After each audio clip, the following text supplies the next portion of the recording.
नमस्कार, अजया यूट्यूब चॅनलमध्ये आपल्या सर्वांचं खूप खूप स्वागत आहे। आज आपण बनवणार आहोत आवळ्याचा मुरब्बा आणि तेही आपण साखर यामध्ये वापरणार नाही आहोत। आता थंडीचे दिवस आहे आणि आवळ्यामध्ये भरपूर व्हिटॅमिन सी असतं आणि या मौसममध्ये आवळे भरपूर अवेलेबल असतात। त्याच्यामुळे आणि सहजासहजी आवळे आपण तसे खात नाही, कच्चे म्हणा किंवा आवळा सुपारी फार कमी प्रमाणात खाल्ल्या जाते। म्हणून मग मी ठरवलं की आज आपण बनवूया आवळ्याचा मुरब्बा, जो माझ्या मुलाला खूप आवडतो। चला तर मग आपण सुरू करूया। त्यासाठी लागणारं साहित्य छान मोठे आणि किंवा काही थोडेसे मीडियम आकाराचे असतील तरी चालेल, पण ज्याच्यावर एकही डाग पडलेला नसावा असे आवळे घ्यायचे। 1 किलो घ्या, अर्धा किलो घ्या, प्रमाण आपल्या याच्यावर आहे, जसं तुम्हाला बनवायचं असेल तसं। आणि ते 11 मिनटं मी उकडून घेतलेले आहेत। पहिले एक आपली कढई ठेवली, त्याच्यावर एक चाळणीमध्ये मी हे फक्त वाफवून घेतलेले आहे 11 मिनटं, कुकरमध्ये घेतलेले नाही आहेत। आणि नंतर छानपैकी त्याला त्याचे जे पाकळ्या असतात त्या सगळ्या सुट्ट्या करून घेतलेल्या आहेत। तुम्ही बघू शकता अर्धा किलो आवळे आहेत हे। आणि त्यासाठी अजून लागतं आहे मेथी दाणे, फोडणीसाठी थोडीशी बडीशेप घेतली आहे आणि किसलेला गूळ। हे अर्धा किलो आहे आवळे, त्याला बरोबर मी 300 ग्रॅमच्या जवळजवळ गूळ घेतलेला आहे। आता चला मग आपण सुरू करूया आवळ्याचा मुरब्बा। आता आपण सर्वप्रथम कढईमध्ये एक चमचा मी तेल घेतलं आहे। जास्त तेल नको आपल्याला, फोडणीपुरतंच हवं आहे। त्याच्यामध्ये मी थोडंसं जिरं टाकते आहे।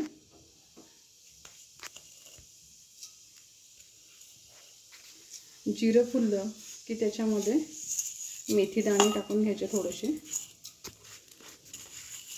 आणि मग बडीशेप तुम्ही थोडीशी जास्त घेऊ शकता। मी 2 चमचे घेतले आहे, कारण आमच्या इथे आवडते सर्वांना, बडीशेपचा फ्लेवर आवडतो साधारणतः।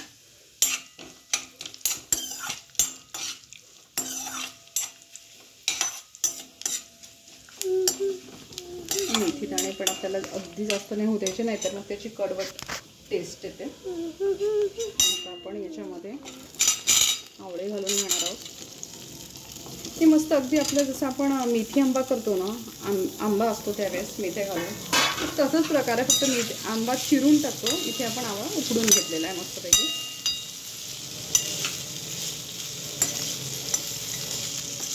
छानपैकी असं आवळ्याला परतवून घ्यायचं आहे।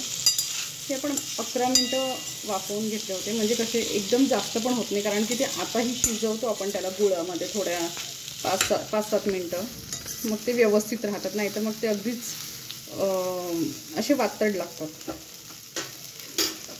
आता याच्यामध्ये आपण मसाले घालून घेऊ।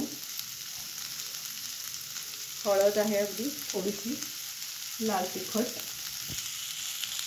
1 चमचा,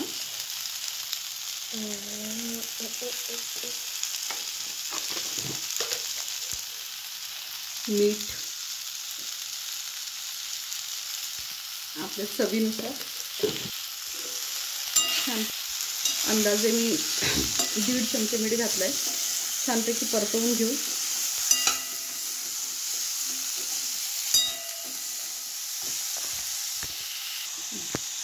आता हे 2 मिनटंपर्यंत तर छान परतवून घ्यायचं, म्हणजे कसं आपले जे मसाले आहेत तिखट हळद हे जरा तेलामध्ये छानपैकी होतात।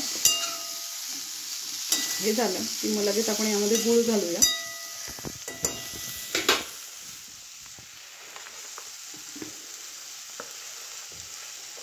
अर्धा किलोला मी 300 ग्रॅमच्या जवळजवळ, पाव किलोच्या थोडासा वर गूळ घेतलेला आहे।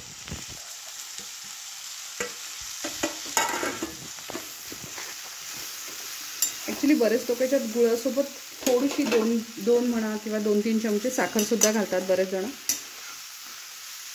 आपापल्या आवडीनुसार। दोन्ही अर्ध प्रमाण घेतलं तरी काही हरकत नाही, पण मी गुळच घातला आहे, साखर काही मी याच्यात वापरली नाही, कारण मी कँडीसुद्धा बनवते, त्यामध्ये साखर असतेच, म्हणून मग मी हे फक्त गुळासोबतच बनवते।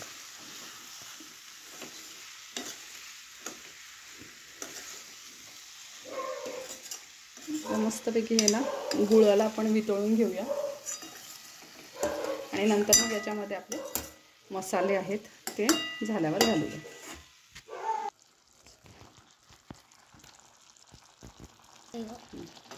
आता मस्तपैकी गूळ पूर्ण वितळलेला आहे। आता याच्यामध्ये आपण मस्त हे आवळे शिजून घेऊ. याच्यावर झाकण ठेवूया, शिजू देऊया. याला 3 ते 4 मिनटं हे शिजू द्यावं, म्हणजे तो जो गुळाचा पाक एकदमच पातळ झाला आहे पाण्यासारखा, तो थोडासा घट्ट होईल.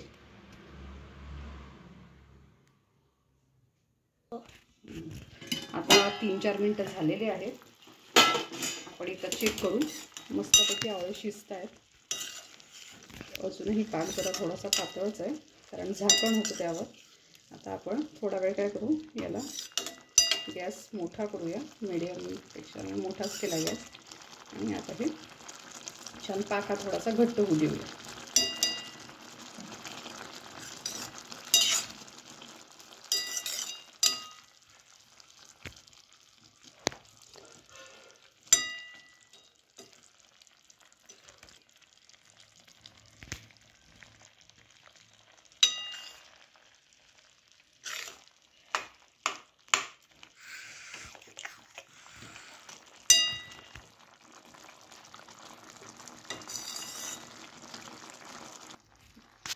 आता आपण यामध्ये धने पावडर टाकणार आहोत. सुके मसाले आहेत, मी करूनच ठेवते. धने मसाले, थोडंसं जिरे आपण आधी टाकल्यामुळे जिरे पूड मी अगदी कमी टाकली आहे. आणि माझ्याकडे ओव्याची पण मी पूड करून ठेवली होती, त्याच्यामुळे अगदीच थोडी, जास्त नाही, छोटंसं. हे बघा, अर्धा चमचाला थोडीशी कमी, पाव चमचा आहे म्हणून एवढीच टाकली.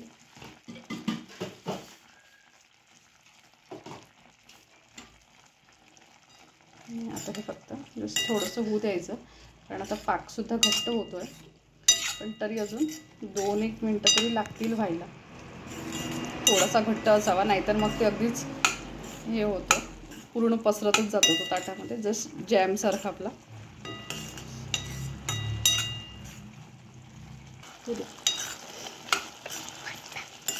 आता होतच आला आहे, मस्तपैकी कलर आला आहे. बघा तुम्ही किती सुंदर कलर आला आहे त्याला. आणि आता पाकसुद्धा घट्ट झाला आहे, कारण की आता याच कंडिशनला आपण एकदा बघू, त्या चेक करते मी, कारण एकदम जास्त घट्ट झाला की मग तो थंड झाल्यावर गूळ असल्यामुळे अजून घट्ट होईल.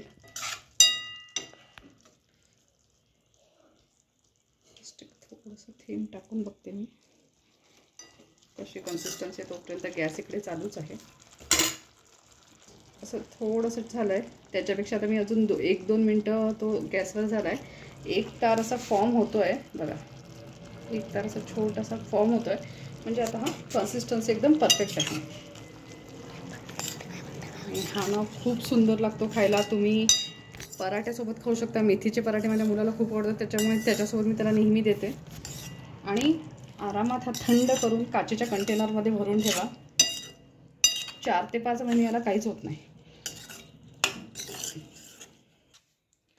अशा प्रकारे आपला तयार झाला आहे आवळ्याचा मुरब्बा.